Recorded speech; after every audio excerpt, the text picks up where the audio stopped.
Welcome to Facts TV News, where everything is true.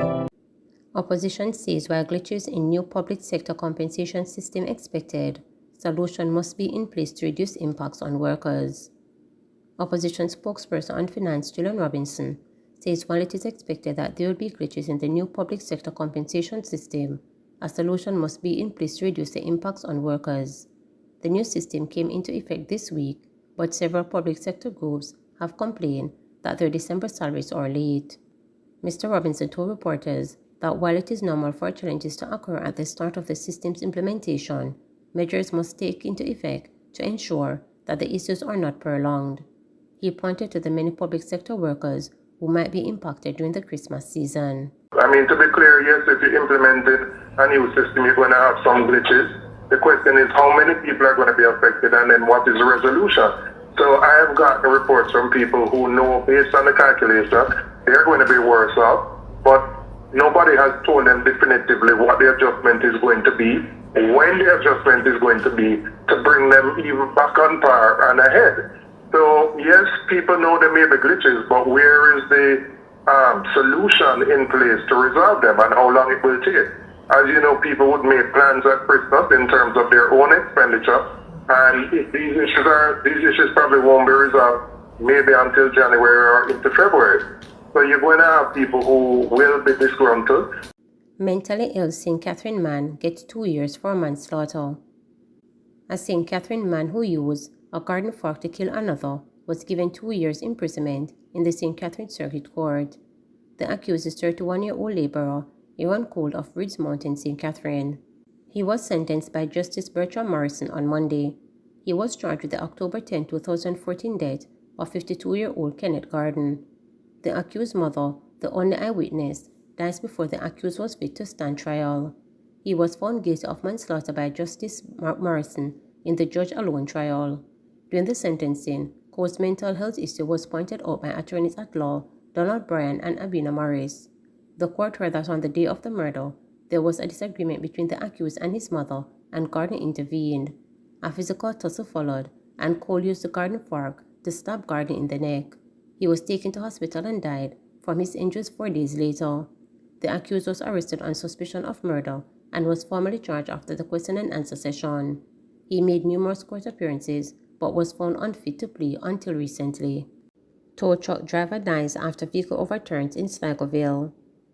Reporters have been informed that the driver of a tow truck died yesterday afternoon during a motor vehicle mishap along the Sligoville Main Road in St. Catherine. It's reported that sometime after 2 o'clock, the driver was traveling along the main road when he lost control of the truck, which overturned into the precipice. Up to late Wednesday afternoon, police were on the scene trying to retrieve the body of the driver. Local Government Minister Desmond McKenzie says no shooting incident in Kingston Western Division for past 3 weeks. Local Government Minister Desmond McKenzie says there has been no shooting incident in the Kingston Western Division for the past 3 weeks. The division is among several areas where a state of emergency has been implemented. Mr. McKenzie was speaking at a tree lighting ceremony in Kingston on December 20, said he is grateful for the statistics as the country has been plagued by crime. He said he is hoping that this trend will continue. My wish, brothers and sisters, is for us to have a Christmas free of crime and violence. A Christmas that will reflect what the birth of Christ was all about. Giving. When I spoke with the superintendent in charge of this area, he said to me that over the last 3 weeks, since the state of public emergency was declared, there has not been one case of shooting within this division. We must be grateful and be thankful.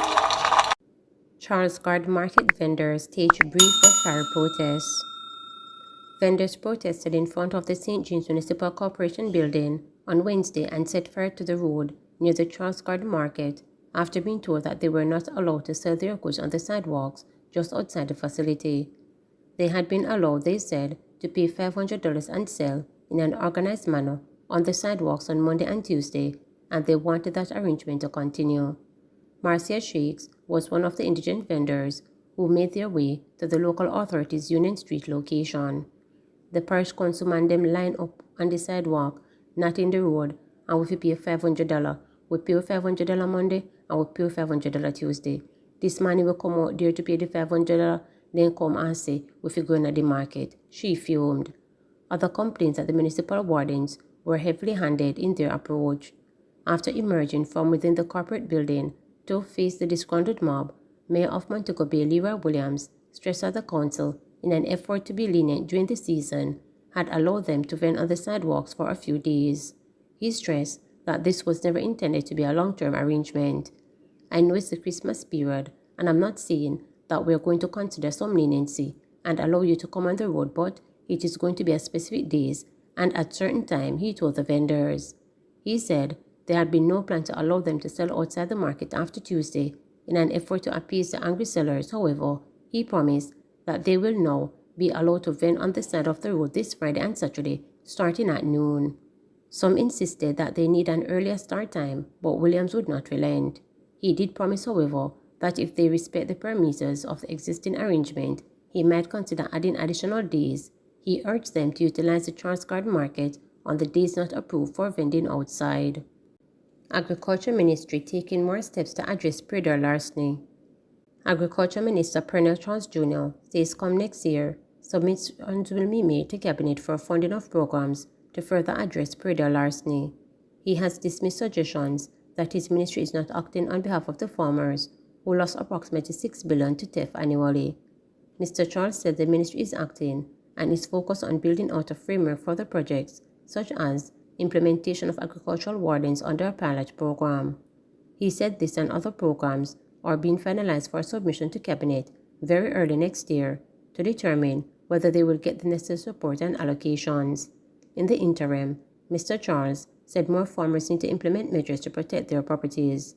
He noted that in most cases, stolen animals such as cows are left grazing in open area with no fencing, and so they are easily led away by thieves.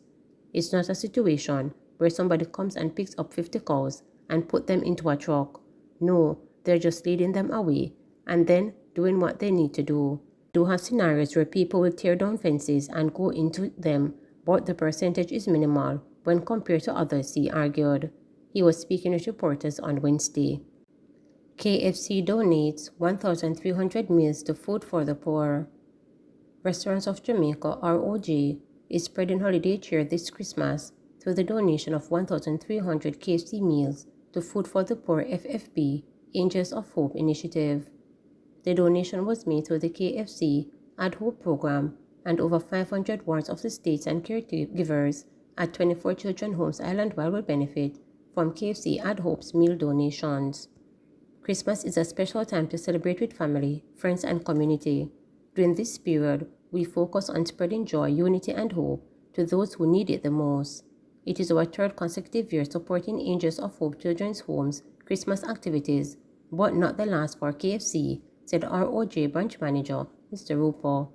This donation is a continuation of the fast food company's extensive outreach philanthropic activities, ROJ said in a statement on Wednesday. It added that since 2018, KFC's Ad Hoc program has donated more than $20 million in cash, meals, care packages, and other support to several government initiatives, children's homes, NGOs to benefit the nation's youth, many of whom are among the most vulnerable in society. Roper expressed that company's pleasure in sharing this special celebration with the children. At KFC, we recognize the importance of Christmas to our children. The past 2 years have been filled with challenges and unexpected challenges that dampen the usual Christmas glee to which many are accustomed, especially our young.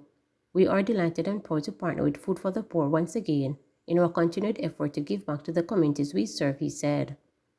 Food for the Poor Development and Marketing Manager Marsha Burrell Rose noted that ROG's contribution would further the organization's mission of uplifting and improving the lives of Jamaicans. Each year, the contribution from KFC brings added cheer and hope to children who are often unable to enjoy such opportunity due to budgetary constraints. It reminds them that they are not alone and that there are people who care about their well-being. It is beginning to look and feel like Christmas, and we're grateful for the continued partnership with KFC and Food for the Poor. As we move into 2023, we look forward to expanding the partnership to include sustainable projects to assist these homes, she commented. Giving back is a part of our OGS culture. It is an important part of our mandate. We especially believe in investing in our youth and creating opportunities for those in need to add value to society. Our continued partnership with Food for the Poor is one way we try to touch and improve the lives of others, and KFC is proud to support the needs of those in challenging situations, Rupert added. Please remember to subscribe, like, share, and click the notification